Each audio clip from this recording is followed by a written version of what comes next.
Hey guys, this is Subro and welcome to behind the Khabar. आज हम लोग ऐसे एक प्रोडक्टिव टूल के बारे में जानेंगे जिसके यूज करके हम लोग without any programming knowledge, even without any engineering background के भी हम लोग एक प्रोडक्टिव एंड्रॉइड ऐप और प्रोडक्टिव iOS ऐप बना सकते हैं। Now before going to the topic, हम लोग पहले जानते हैं कि प्रोडक्टिव ऐप किसको बोलते हैं। नाउ हम लोग जो एंड्रॉइड और iOS ऐप बनाएंगे, पहले ही हम इन्फॉर्म कर देता हूँ, इसमें से हम लोग कोई गेम वगैरह नहीं बना सकते हैं। सो जिसको गेम वगैरह बनाना है उसके लिए ये वीडियो नहीं है। Now what is productive app? Productive app मतलब जैसे कोई भी इंडस्ट्री में स्पेयर मैनेजमेंट का जरूरत होता है, कोई भी इंडस्ट्री में प्रोडक्शन मैनेजमेंट का जरूरत होता है, स्कूल और कॉलेज में लाइब्रेरी मैनेजमेंट या फिर अटेंडेंस स्टूडेंट मैनेजमेंट का जरूरत होता है, शॉप का प्रोडक्ट मैनेजमेंट का जरूरत होता है, वो इस तरह का हम लोग ऐप बना सकते हैं, ट्रेंड बना सकते हैं, ऑटोमेटिक ईमेल जनरेशन कर सकते हैं, और भी बहुत 1000 टाइप ऑफ चीज हम लोग कर सकते हैं, जिसको यूज करके हम लोग बिजनेस भी कर सकते हैं। जैसे कोई भी छोटा मोटा जैसे इंडस्ट्री होता है, MSME जिसको कहते हैं, MSME को हम लोग ये वाला ऐप बना के हम लोग अप्रोच कर सकते हैं, जिसके वो लोग बहुत कम पैसा में, जिसपे वो लोग भी बेनिफिट होगा, हम लोग एक बिजनेस शुरू कर सकते हैं। सो बिजनेस शुरू करने से पहले हम लोग को ये चीज सीखना पड़ेगा। नाउ एक ऐप बनाना या फिर ये प्रोडक्टिव टूल बनाना हम लोग को लगता है कि बहुत टफ होगा, बट इसके लिए कोई भी इंजीनियरिंग बैकग्राउंड नहीं चाहिए। हम लोग तो Microsoft Excel, PowerPoint and Word use ही करते हैं। सो बस इतना ही नॉलेज चाहिए। किसी को अगर एक्सेल का मोटा मोटी बेसिक नॉलेज है तो उसको ये ऐप बनाने का कोई दिक्कत नहीं होगा। सिर्फ कुछ स्टेप के यूज करके हम लोग इसको एक बेसिक ऐप बना सकते हैं, एंड और स्टेप के यूज करके हम लोग और भी प्रोडक्टिव टूल यूज कर सकते हैं। एक टोटल बिजनेस एक डैशबोर्ड यूज कर सकते हैं, उसमें pie chart, trend, graph, live update सब कुछ मिल जाएगा, email notification, message notification, daily basis report, बहुत सारी चीज हम लोगों को मिल सकते हैं। सो बहुत ही एक अच्छा अपॉर्चुनिटी है, इसको सीख के हम लोग बिजनेस कर सकते हैं। बट कैसे और रिक्वायरमेंट क्या है? सो फर्स्ट रिक्वायरमेंट है हम लोगों का ऑफिस 365 का license. Yes, with free license में ये वगैरह हम लोग काम नहीं कर सकते हैं, तो हम लोगों को एक ऑफिस 365 का लाइसेंस चाहिए। अगर हम लोगों के पास नहीं है तो ऑब्वियसली परचेस करना पड़ेगा। अगर हम लोग परचेस नहीं करेंगे, हम लोग सोचते हैं तो कैसे हम लोग इसको ले सकते हैं, उसका बहुत सारे ट्यूटोरियल हम लोग को मिल जाएगा यूट्यूब में। So please check it out. And अगर हम लोग खरीद लिया है और हम लोगों का क्या रिक्वायरमेंट है, एक्सेल का नॉलेज। हम लोग को जो ऑफिस 365 यूज करते हैं, मोटा मोटी जानते हैं, उसका तो एक्सेल का नॉलेज है। नाउ कैसे हम लोग ऐप बनाएंगे? एक्सेल है होगा हम लोगों का डेटाबेस, और भी बहुत सारी चीज को हम लोग डेटाबेस, जैसे माइक्रोसॉफ्ट शेयरपॉइंट को हम लोग डेटाबेस यूज कर सकते हैं। बट पहले हम लोग बेसिक सीखेंगे एक्सेल को डेटाबेस यूज करके। नाउ एक्सेल में हम लोग जो क्यों हम लोग एक्सेल को डेटाबेस पहले बनाएंगे उसका डिस्कस कर लेते हैं। जैसे हम लोग बहुत सारे जो लोग इंडस्ट्री में वर्क करते हैं या फिर जो लोग हम लोग स्कूल कॉलेज में पढ़ते हैं, उसको एक्सेल में तो बेसिक चीज है काम करने के लिए। बट सपोज मेरा एक एक्सेल में मैं काम किया, उसको किसी को शेयर किया, उसमें डेटा एडिट करेगा, और भी वो किसी को शेयर करेगा, उसको डेटा एडिट करेगा, उसमें मेंटेन करेगा।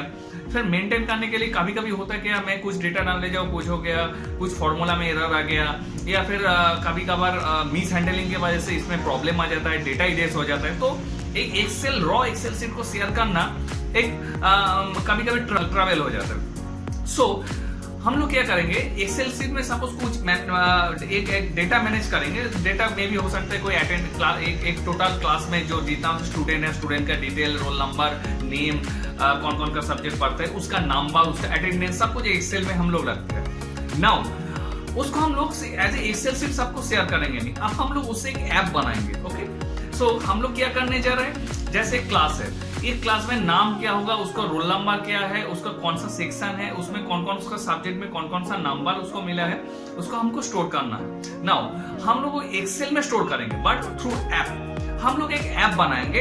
ऐप में हम लोग क्या करेंगे, ऐप में मेरा डैशबोर्ड रहेगा, उसमें मेरा न्यू अगर कोई स्टूडेंट मेरा क्लास में ऐड होता है तो उसमें मेरा नाम, रोल नंबर, सेक्शन, ये सब ऑल भी डिटेल जो हम जो चाहेंगे, और आप जो प्रोग्राम करेगा, बेसिकली प्रोग्राम जो करेगा उसके हिसाब से डाल सकते हैं। और वो वाला ऐप में अगर हम बाद में एडिट कर सकते हैं, डिलीट कर सकते हैं, और अगर न्यू क्लास में हम लोगों ने कोई स्टूडेंट एडमिट हो तो उसमें ईमेल के थ्रू किसी को ईमेल दे सकते हैं, ऑटोमेटिक ईमेल जनरेट हो जाएगा।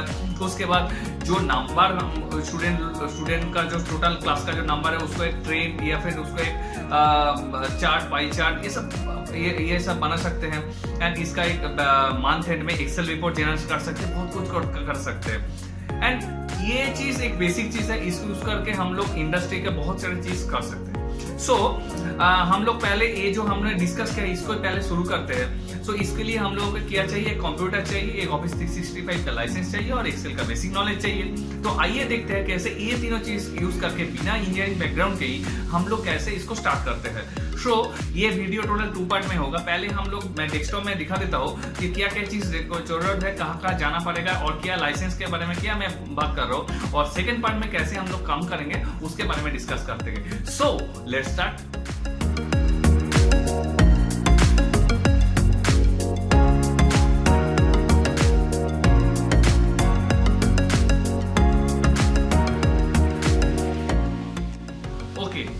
पहले हम लोग कोई भी एक ब्राउजर ओपन करेंगे। जैसे मेरा फेवरेट ब्राउजर है Google Chrome, so I am opening Google Chrome. So after opening Google Chrome हम लोग टाइप करेंगे office.com। ओके, office.com आ गया। नाउ ऑफिस, ओके, ये मेरा office.com का डैशबोर्ड आ गया है। इसमें से मैं पिछले कुछ दिनों से या फिर कुछ टाइम से जो काम किया उसका एक समरी रिपोर्ट आ रहा है। मेरा अगर लाइसेंस है मेरा office.com में तो बहुत सारे ये लेफ्ट साइड में मेरा ऐप आ रहा है। अगर मैं ये बॉक्स में मैं ऐप क्लिक करूंगा, ऐप ट्रे में, यहाँ पर ये मेरा टोटल ऐप है और ऑल ऐप में अगर जाऊंगा और भी बहुत सारे यूटिलिटी ऐप मुझे मिलेगा। नाउ मेरा इधर मेन जो ऐप मुझे काम करने के लिए चाहिए, वन ड्राइव चाहिए, एक्सेल चाहिए, शेयर पॉइंट चाहिए, पावर ऑटोमेटिक चाहिए और पावर ऐप चाहिए। ये कुछ ऐप होगा तो मेरा ये जो प्रोडक्टिविटी जो ऐप मैं बनाने जा रहा हूँ ये मेरा हो जाएगा। और ये ओनली अवेलेबल अगर मैं इसको परचेस करूँ, मेरा लाइसेंस परचेस करूँ, फ्री में नहीं होगा। तो पहले हम लोग को डेटाबेस क्रिएट करना पड़ेगा। डेटाबेस में 2 जगह क्रिएट कर सकते हो, एक एक्सेल में डेटाबेस करने का एक फायदा है कि इसको मैं और भी कहीं दूसरा जगह में यूज कर सकता हूँ। तो ये मेरा एक्सेल नॉर्मल है, जो एक्सेल ऑनलाइन में मेरा ओपन हुआ है, इसमें मेरा डेटाबेस बना सकता हूँ। और सेकंड में डेटाबेस बना सकता हूँ माइक्रोसॉफ्ट शेयर पॉइंट में डेटाबेस एक फास्ट में डेटाबेस बना सकता हूँ। मतलब एक्सेल में छोटा मोटा डेटाबेस अगर होगा, ह्यूज डेटा के लिए नहीं है एक्सेल, बहुत बड़ा डेटा होगा, बहुत बड़ा ऑर्गेनाइजेशन का बहुत सारे डेटा होगा, तो मुझे शेयर पॉइंट में मेरा डेटा क्रिएट करना पड़ेगा। शेयर पॉइंट में और भी बहुत कुछ मैं कर सकता हूँ, ग्रुप क्रिएट कर सकता हूँ, ग्रुप में एक्सेस दे सकता हूँ, मैं कौन डेटा को एडिट कर रहा है वो डेटा को मैं स्टोर कर सकता हूँ। किसी को मैं डेटा एडिट करने के लिए मैं शेयर उसको एक्सेस दे सकता हूँ, नहीं दे सकता, ये सब बहुत सारे काम कर सकते हैं शेयर पॉइंट के थ्रू। ये पहले हम लोग सीखेंगे कि एक्सेल में कैसे हम लोग डेटाबेस बनाएंगे। नेक्स्ट एडवांस में हम लोग सीखेंगे शेयर पॉइंट में हम लोग कैसे डेटाबेस बनाएंगे। एंड जो हम लोग ऐप बनाएंगे, ये तो मेरा डेटाबेस हो गया। मेरा जो ऐप बनाना है वो मेरे पावर ऐप जो है, ये पावर ऐप में मेरा जो ऐप वो हम लोग सीखेंगे कैसे पावर ऐप में ऐप बनाते हैं।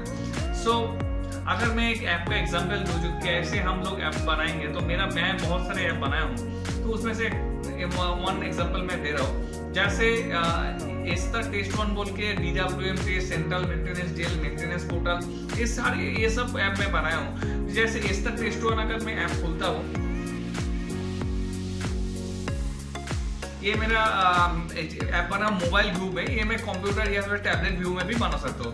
ये मेरा पहले फर्स्ट दिन आ गया। इसमें अगर मैं स्टार्ट में क्लिक करूंगा तो ये मेरा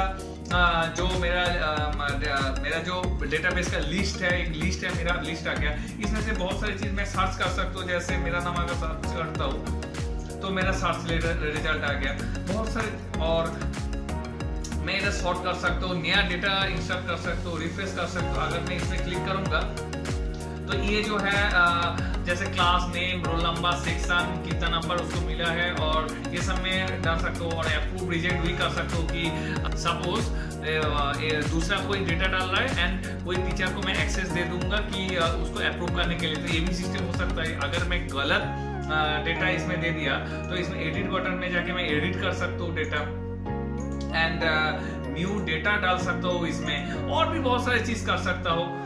इसमें से मैं ये सब स्टूडेंट जितना सारा नंबर उसको मिला उसका एक ट्रेंड है, ये नंबर का ट्रेंड है, ये रोल नंबर का ट्रेंड है। जैसे अगर मैं चार्ट में देखूंगा ये वाला चार्ट हमको मिल जाएगा, ठीक है। सो ऐसे ही प्रोडक्टिव टूल को यूज करके हम लोग, ये तो छोटा मोटा चीज है, ये सब मिनिमम एक चीज है, बेसिक चीज है, बट हम लोग और भी एडवांस में सीखेंगे इसको एक बिजनेस की तरह यूज करके। बहुत सारे अपॉर्चुनिटी हम लोगों के पास आएगा। सो नेक्स्ट जो सेशन होगा, हम लोग नेक्स्ट सेशन में सीखेंगे कैसे हम लोग डेटाबेस क्रिएट करेंगे एंड डेटाबेस से हम लोग कैसे पावर को लिंकअप करेंगे एंड कैसे फॉर्म क्रिएट करेंगे, कैसे टोटल ऐप क्रिएट करेंगे।